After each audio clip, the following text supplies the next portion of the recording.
folks, for another Wrenching for Wellness Wednesday chat. We're out here in Eastern Passage. It's a beautiful sunny day, and I got my good buddy that I've known for about 100 years. And who are you? Well, Tony Crosley. I've known Gus for at least 100 years. Oh my God, it's been a long time.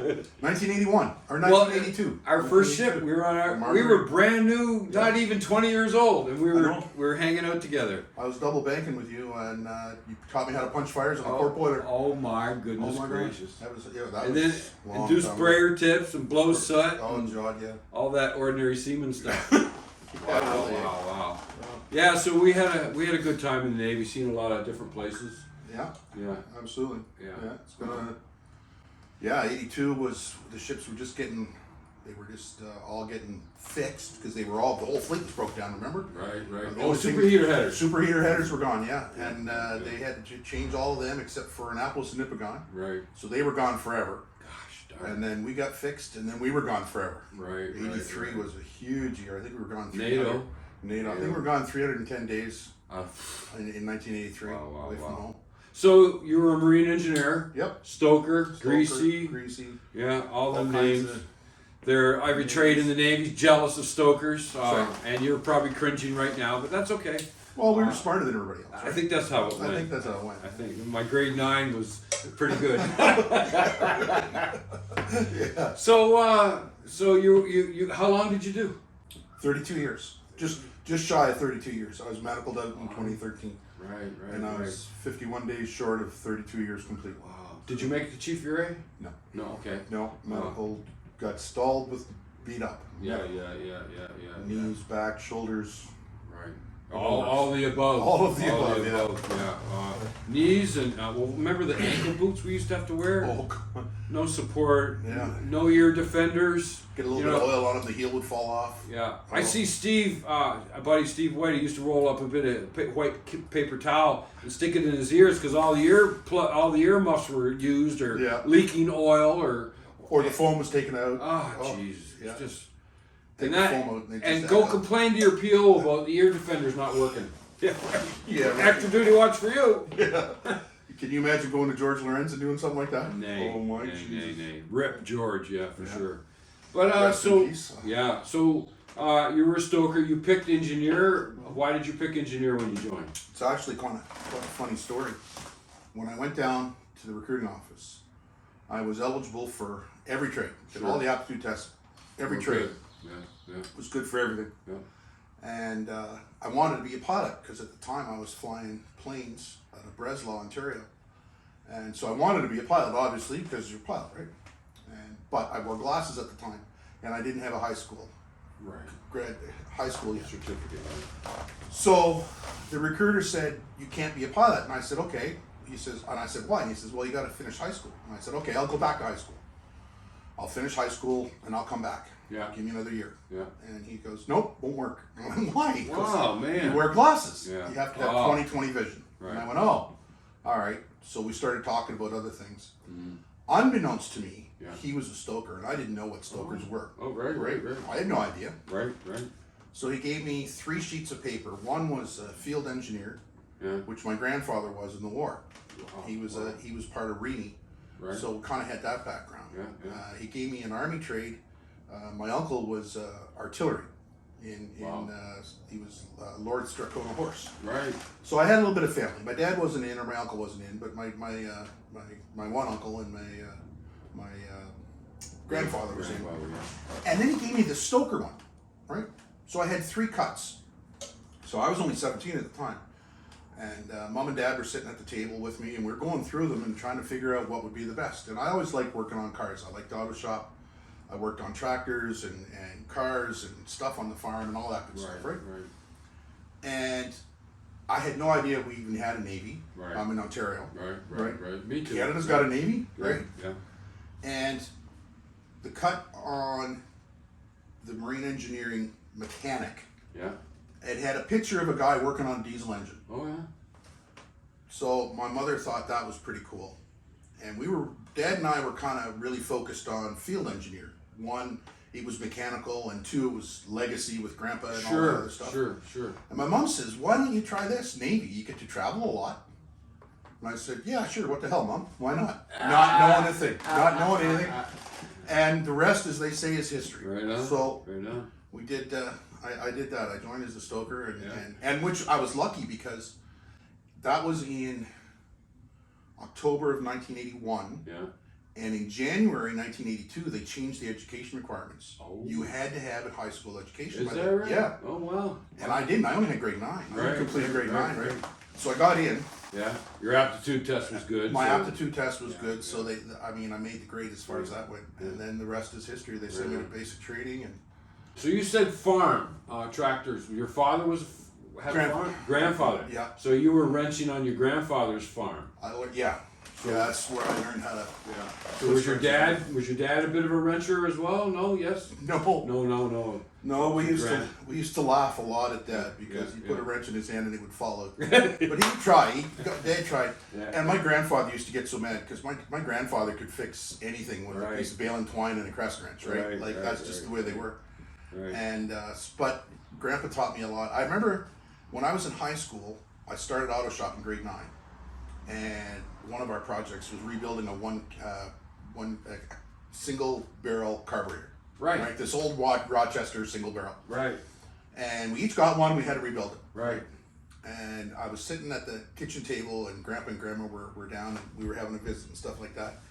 And he went over that carburetor. I learned more about that damn carburetor than I ever did From him. My goodness. And then he taught me about tool discipline too, right? Sure. You'd never know it looking at my shop now, but Yeah. you know, keeping tools clean and organized and you know that kind of stuff. Right. I mean, farmers. I mean, they're not rich. You can't afford to lose a tool. No, you know, no. and 10 mills weren't out by then. And so. you need to find it again, so you put it back where it came from. Exactly. Right. Well, each of our tractors had a little toolbox Oh, yeah. on the side of it, bolted off to the side of the Right, frame, and every tool was in there, Right. and those tools were spotless all Right the on. time. You know, that was the routine of the. Before you did anything, every morning you greased all the machinery, Sure. did the walkabout, cleaned your tools, made sure everything was sorted out, and then you'd go out off into the fields. Nothing wrong with that. And, you know, Nothing wrong with that. so I kind of learned all that from Any my grandfather. any huge memorable moments of wrenching in the Navy? Oh, lots of. Oh man, you told me about one. Were Which you the feather valve?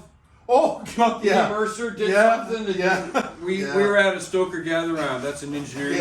Yeah. Just a couple of weeks ago, and somebody passed me a little thing, and tried to identify it. I went around the room. There was like 63 of us, and nobody knew what it was except Tony. Tony knew it was. He said, "Yeah, I know what that is because I had to work on it for hours and hours because of Lee Mercer." Yeah. That my last job on a steamer was we were coming back from St. John's, Newfoundland, and I was day working, right? So what do you do when you're day working? It's your last night at sea, Oh baby. so you might have a couple of wobbly pops, and so we had a couple of wobbly pops, and off to bed we went around 11ish, sometime around there. Anyway, about 2 o'clock in the morning, they come and got the day workers, and there was me and Fudd, Doug Hartley. They come and got me and Doug.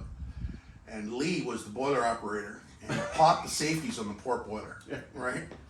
And if everything was working, safeties lifting is nothing. You just take a bunch of grap, and you might know the Chief Ure case of beer, right? Right.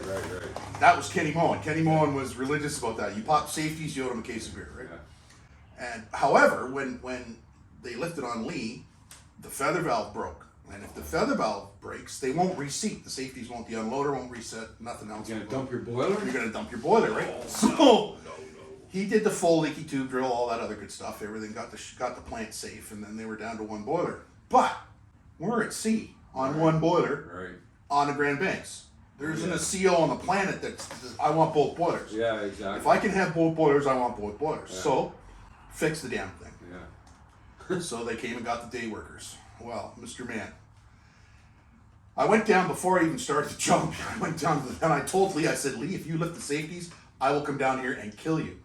Because where we were up in the upper catwalk where the feather valves were, we had to walk past the starboard boiler that's operating, get into the port side to get to the feather valve. And it was so freaking hot in there. true. You could only go in for a couple minutes. I know.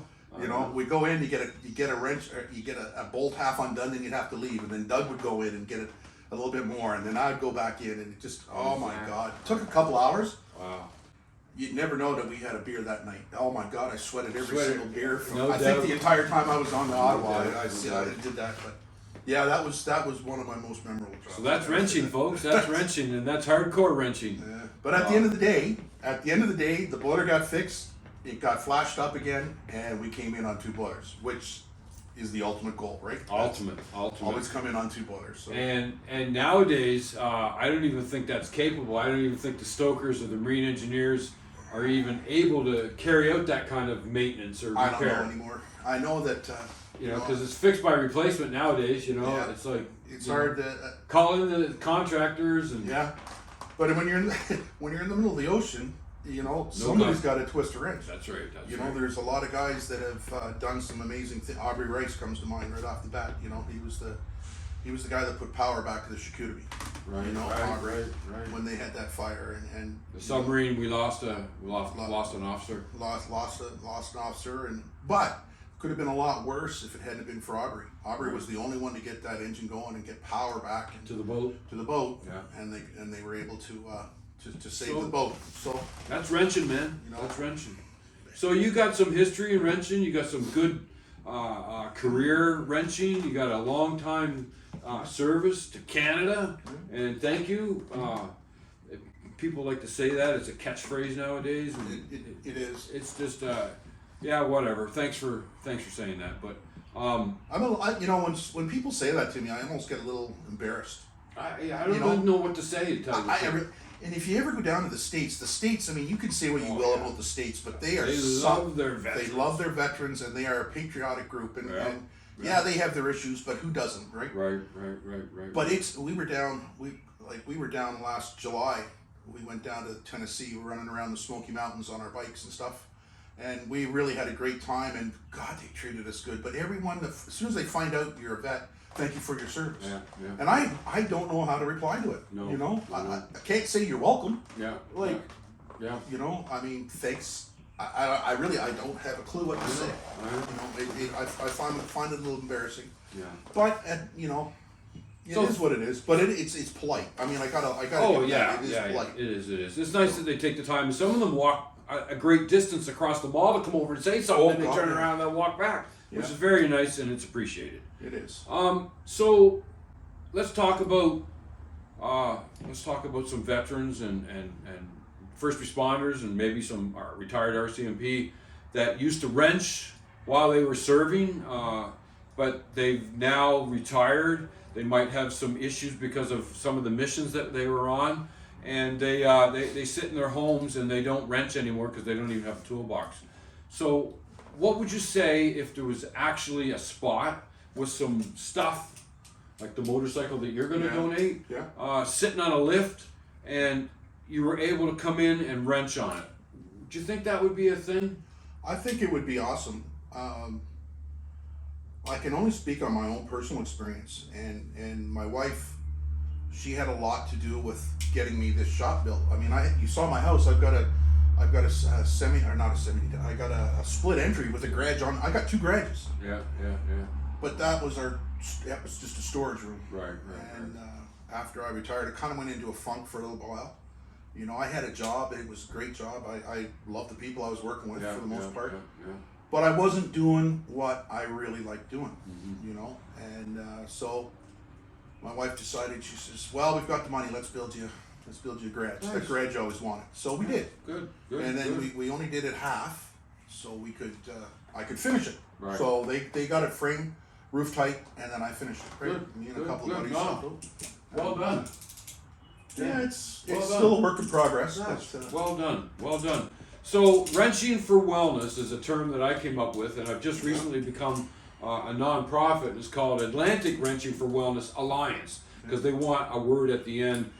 They mostly want society, and that shows that you're a nonprofit. But they have a list of words to choose from, and I chose Alliance. And it sort of works because it could be AWWA. Could be a logo, could be Yeah. on a t-shirt, Yeah. who knows what. Yeah. So we're gonna find a spot. I'm thinking Burnside, and we're gonna find a spot, and we're gonna start wrenching for wellness, and we're gonna start helping people. Yeah. So right on. So a shop. I think it's good. I think that's a great idea. I got 3 motorcycles donated, and I got 3 lifts. I got a couple of tool cabinets donated. Very I nice. got a parts washer donated. Oh, beautiful. There's a shop, there's a garage that's shutting down. He heard about me, and he wants to donate his stuff, some of the stuff from his garage. That's awesome. It's an actual working garage, so Compressor and that kind of stuff. maybe. You need stuff. So I've just called a rental agency in Burnside in the industrial park, and I'm going to see if they got anything available. I'm halfway through my application for a grant that could pay the bills for a year, maybe, That would be nice. and then keep working on the grants. So it's awesome. It's I awesome. think that's outstanding. It's kind of strange, not strange, I don't know how to really the term to put to it. But in January, when we started running those once a month dinners, Yeah. you know, I've enjoyed those completely. And I know the guys that I see and we talk to, we're all enjoying getting together again Yeah. and just shooting the shit, you know, getting together and Bang, reminiscing bang, bang. and all that good stuff. But you think about some of the stuff that we did when we were all serving, Yeah. and yeah, there was times when we were mad as hell at each other, but we were all had that goal of bringing the ship home. Yeah. You know? Yeah. We never really talked about it, but that was ultimately the goal. And we were doing things together as a group, as a team. You know, sometimes it was individual, but you always had the support back there, right? Of course. And I think a lot of it, that's what the guys miss. And to even have some sort of a pseudo get together like that, Yeah. getting back together. And Yeah. sure, there's no pressure. No. It's just No. getting together, having a coffee, Yeah. twisting. You don't fix it that way. You fix it this way. Yeah. You know the arguments you had, how Oh, you yeah. do stuff. Yeah, that, yeah, yeah, but that's yeah. part of it. Eh? Yeah. Yeah. But that was the shit that we enjoyed. Yeah. Really, when you think back, and then you'd almost come to blows down on the Yeah. job, and then afterwards you're up in the mess having a beer. You know, talking about it, shooting the shit or whatever. 'Cause You know. you fixed it, you reached your goal, or whatever. Yeah. But wait till you see the Navy stuff that shows up. Wait till you see the Stoker stuff that shows up. There's no that was doubt. been bought at flea markets At flea markets. and hanging on the walls and stuff. It's gonna be good. Yes, because you know. It's gonna be a little museum. Oh my God. It'll be a reunion of the Rabbits Are Us. Oh my shit. Well, listen, folks. There you go. I don't know how long we've been chit chatting, but I think it's a good one. I just wanted to thank Tony for giving me some time and sharing some stories. So, folks, this is where we're going to end it. And please check on a buddy. Give him a call. Just to say, family member, don't let it go. Just say hi. It's good for you and it's good for them. All right. Sometimes that's all it takes. How you doing today? All right. Till next time. Thanks a lot. Keep on watching. Like and subscribe. Will ya? All right.